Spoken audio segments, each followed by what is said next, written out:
Nós vamos ler 1 Reis, capítulo 17, versos 8 a 16.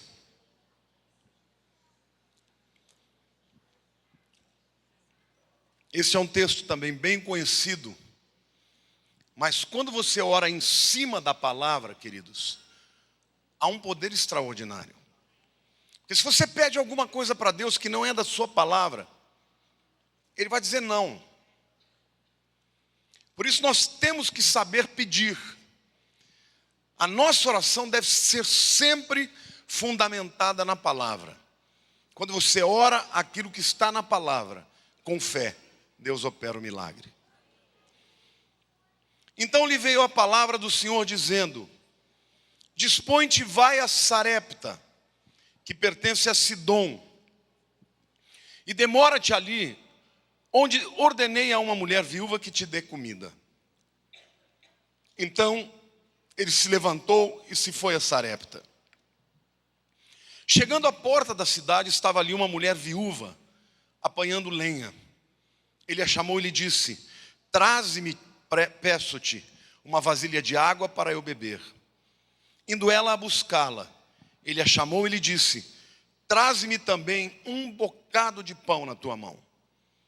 Porém ela respondeu: tão certo como vive o Senhor teu Deus, nada tenho cozido, há somente um punhado de farinha numa panela e um pouco de azeite numa botija. Diga assim: o meu Deus é o Deus do que sobrou. E vês aqui, apanhei 2 cavacos e vou preparar esse resto de comida para mim e para o meu filho. Comê-lo-emos e morreremos. Elias lhe disse: não temas, vai e faze o que disseste.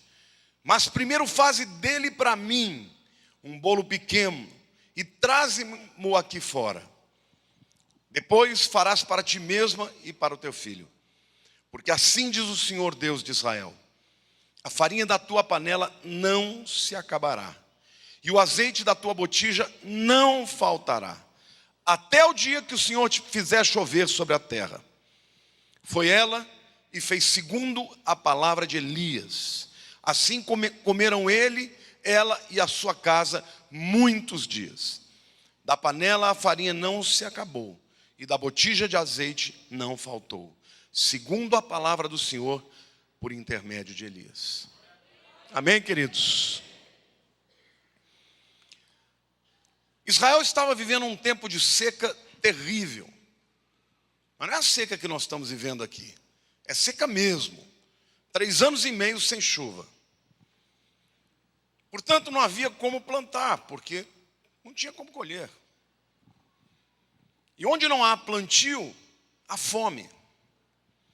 E o interessante é que isso aconteceu pela própria palavra de Elias, o profeta. Ele estava orando e aquilo era consequência do pecado do povo. Queridos, o juízo que está vindo sobre o Brasil é consequência do pecado. E não só do pecado dos ímpios, mas da igreja também. Então, muitas vezes, nós atraímos para nós a justiça de Deus e o tratamento de Deus. Esse país é um país que está debaixo de corrupção. E o povo que ora para que Deus faça, Deus responde. Mas o mesmo povo que ora é aquele povo que recebe as consequências. Foi o que aconteceu com Elias. Sim ou não? Querido, quando vem a dificuldade, vem para todo mundo. Vem para o crente e vem para o ímpio. Só que Deus é um Deus que faz o milagre na vida do povo.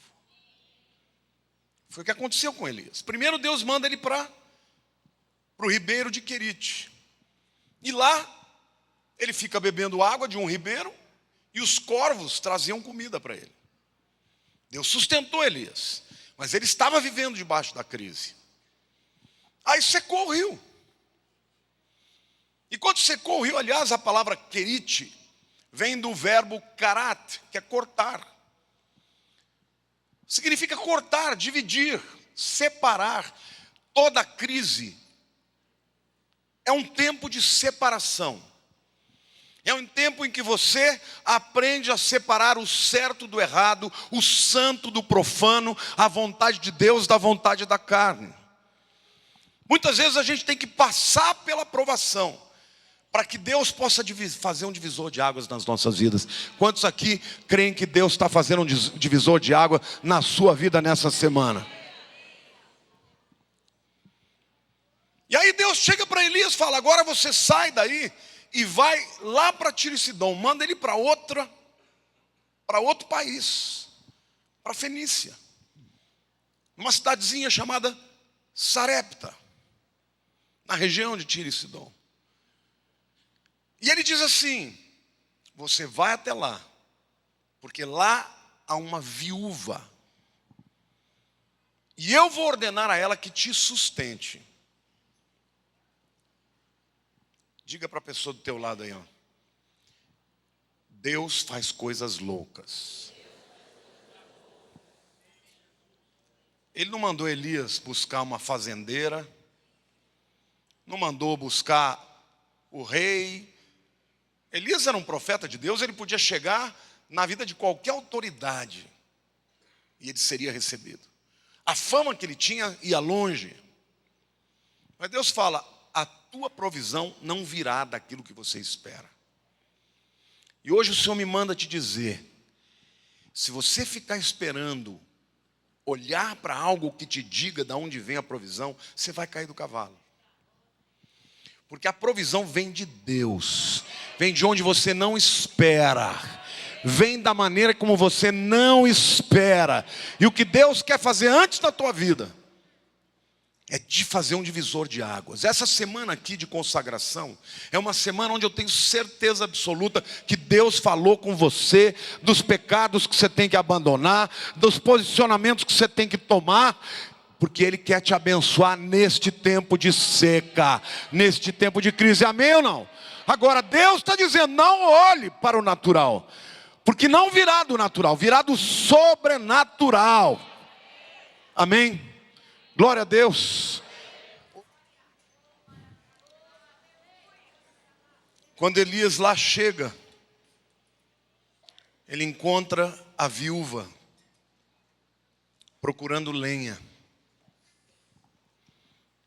E ele pede a ela: busca para mim um pouco d'água. E ela vai e ele traz. Aí ele diz assim: me dê também um bocado de comida.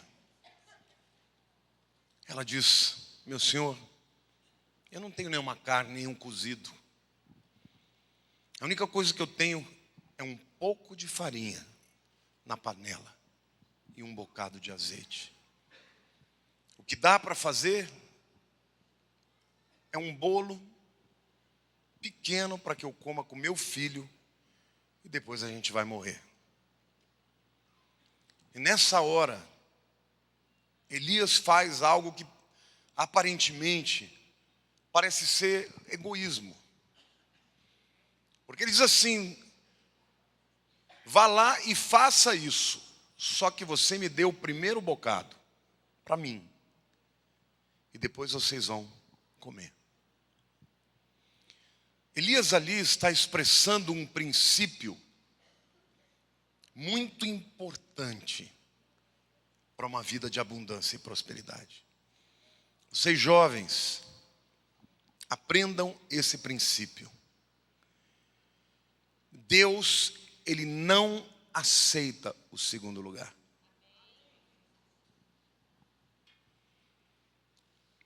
Deus não aceita segundo lugar, entenda isso. Ele quer o primeiro lugar da sua vida. Vocês se lembram a oferta de Caim e Abel? A Bíblia diz que Deus aceitou a oferta de Abel, mas rejeitou a de Caim. E quando você lê o texto, você vê que Abel deu as primícias do seu rebanho. Os primeiros bezerros que nasceram, ele separou para Deus. E Caim, o texto fala, depois que passou algum tempo, chegou Caim e trouxe essa oferta. Um deu o primeiro para Deus, outro deu do que sobrou. E Deus rejeitou a oferta de Caim. e aceitou a oferta de Abel. Mais para frente, Abraão já era um homem abençoado, próspero. Deus lhe faz a promessa de lhe dar um filho. E Deus cumpre o que promete. Abraão já tinha Ismael, mas não era o filho da sua esposa amada, era o filho da serva. Isaac nasce 13 anos depois de Ismael. Mas chega um dia, queridos, que Deus pede a Abraão Isaac. Porque Isaac era a sua primícia. Isso é tão claro, porque quando Deus fala para ele, ele fala: Abraão, sabe o teu único filho a quem tu amas? Deus sabia que Ismael era o filho dele também. Mas no coração dele, Isaac era o filho do coração. Você vai entregá-lo para mim, em sacrifício. E quando você lê, você fala: puxa vida, será que Abraão entendeu que Isaac ia morrer? Querido, naquela época, todos os deuses exigiam consagração de filhos e morte de filhos. Era muito comum. Então Abraão, que nasceu naquele meio pagão, ele sabia que Deus estava pedindo o primeiro dele. E ainda que não fizesse muito sentido, porque Deus falou: eu vou suscitar você uma grande descendência. Como é que vai dar uma descendência se ele vai matar o meu filho? E Abraão entrega o seu filho. No coração de Abraão, Isaac morreu. Porque ele vai para aquela montanha para poder sacrificar o seu filho. Sabe que montanha é essa? É o Monte Moriá. É um lugar que o mundo inteiro deseja, porque lá existe uma unção especial. Porque um dia um homem consagrou o seu filho, a sua primícia. E na última hora Deus livrou Isaac. Sabe por quê?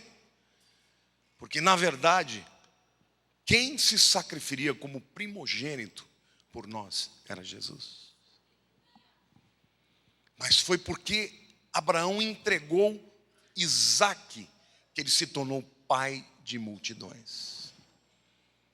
Primeiro ele teve que entregar o seu primogênito, para que a promessa se cumprisse: em ti serão benditos todas as famílias da terra. Quantos aqui creem em Jesus?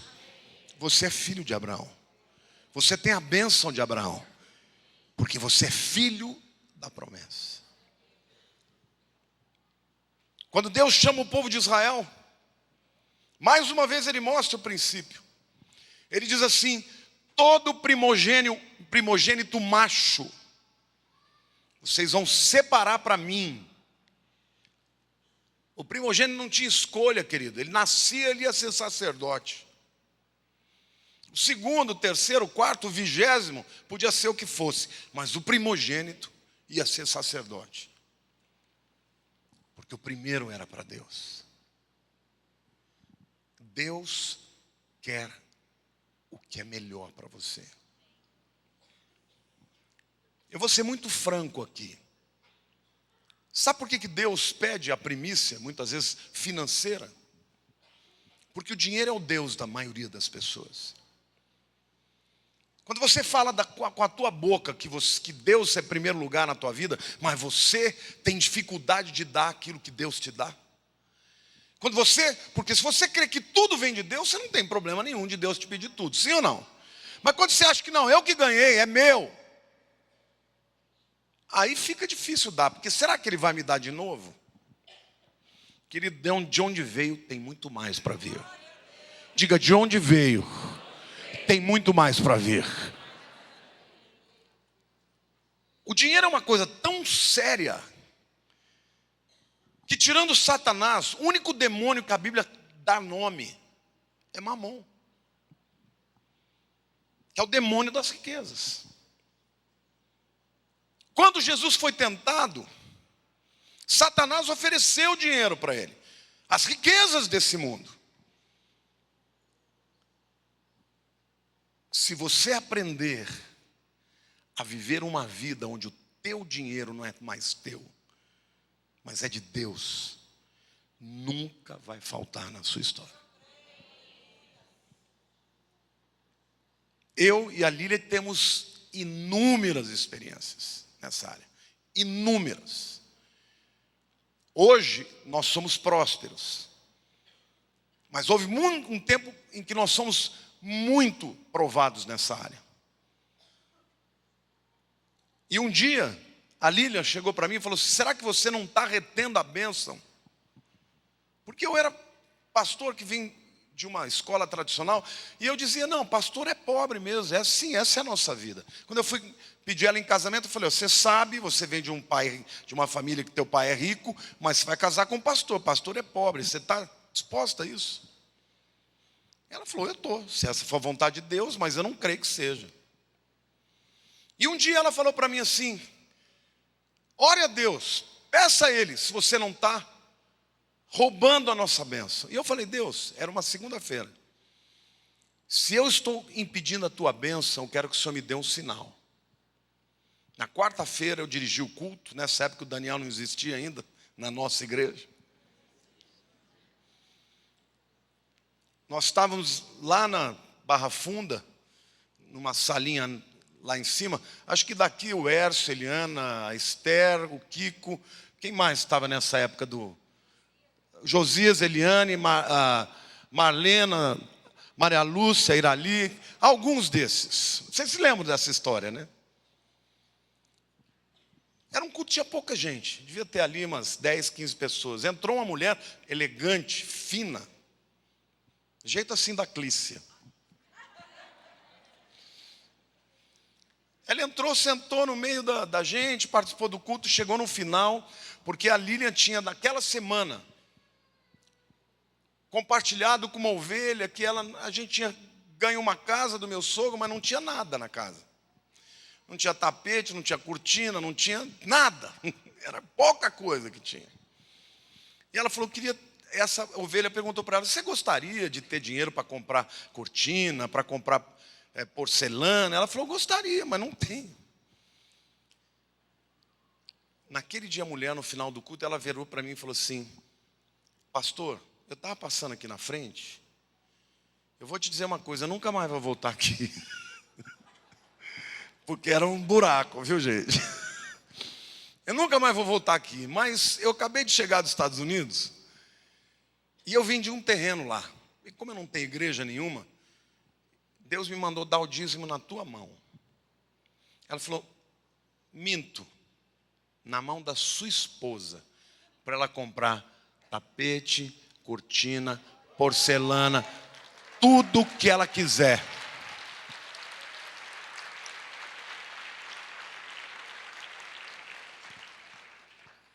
Queridos, quando eu vi o cheque, era o equivalente ao meu salário de uns 5 anos. Eu nunca mais vi aquela mulher na vida. Deus é um Deus que faz isso. Porque ela, quando veio... A Lília sempre foi uma mulher muito bonita e teve muitos pretendentes, inclusive ricos. E foi casar com um pé rapado que nem eu. Mas charmoso. Eu não era esse gordão aqui não, eu era cabeludo.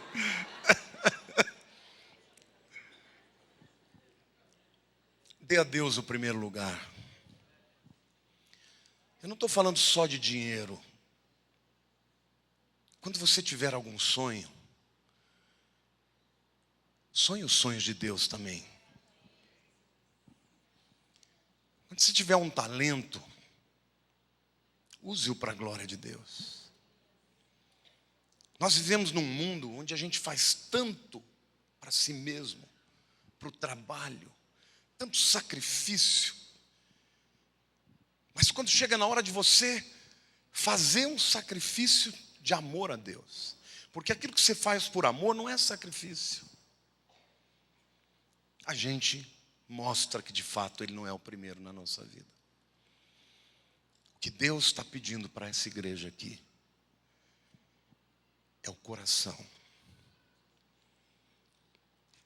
É entender que Deus tem que ser o primeiro na nossa vida. Porque quando Ele é o primeiro na nossa vida, querido, nada vai nos faltar. Por que Deus amava tanto a Davi? Davi não foi lá essa Brastemp como pessoa. Ele cometeu pecados muito sérios, mas quando era com Deus, Davi se quebrantava. Ele amava Deus. Davi foi aquele que trouxe a arca, que ficou 200 anos no deserto em Shiló, e ninguém quis ir buscar a dona arca. Assim que ele assumiu, ele trouxe a arca para Jerusalém e dançou quando a arca entrou.